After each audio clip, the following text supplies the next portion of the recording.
வணக்கம் நேயர்களே. மது போதையில் தள்ளாடி தள்ளாடி வீதியின் குறுக்கே ஒருவர் நடந்து சென்று கொண்டிருந்தார்.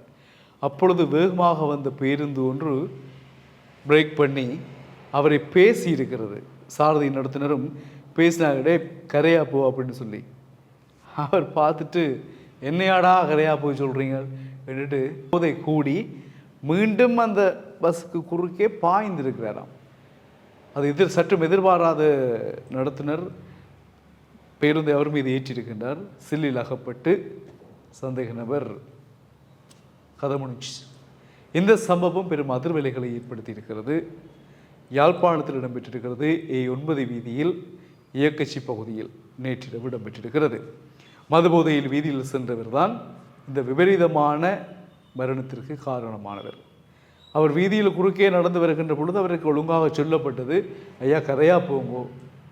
அதை பஸ்ஸை ஸ்லோ பண்ணி நிறுத்தி சாரதியும் சொன்னாராம், கண்டக்டர் நடத்துனரும் சொன்னாராம்.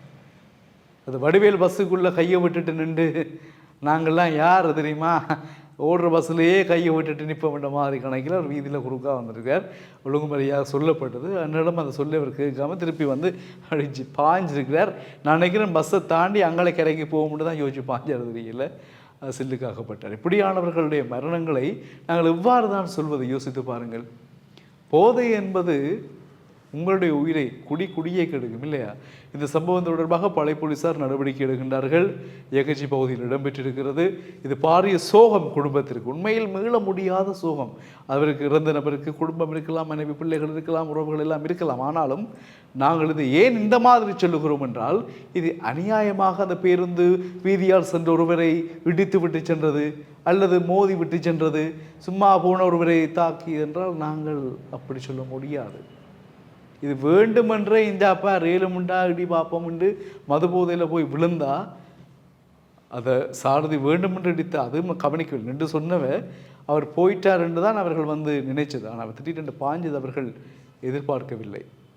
எனவே சாரதி கைது செய்யப்பட்டு விசாரணைகள் நடந்து கொண்டிருப்பதாகவும் சொல்லப்படுகிறது.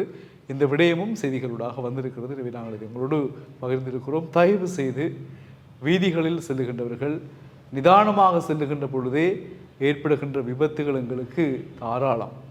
நிதானமாக போகின்ற பொழுதே 1000 பிரச்சனைகள் எங்களுக்கு இல்லையா, நிறைய எங்களுக்கான விபத்துகள் வருகின்றன, தேடி வருகின்றன.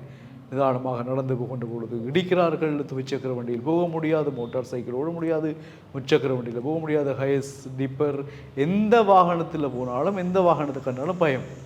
இவ்வாறான சூழ்நிலை A9 வீதி என்பது எந்த நேரமும் 24 மணித்தியாலமும் மிகவும் ஒரு பயங்கரமான பாதை. எந்த நேரமும் வாகனங்கள் சென்று வரும்.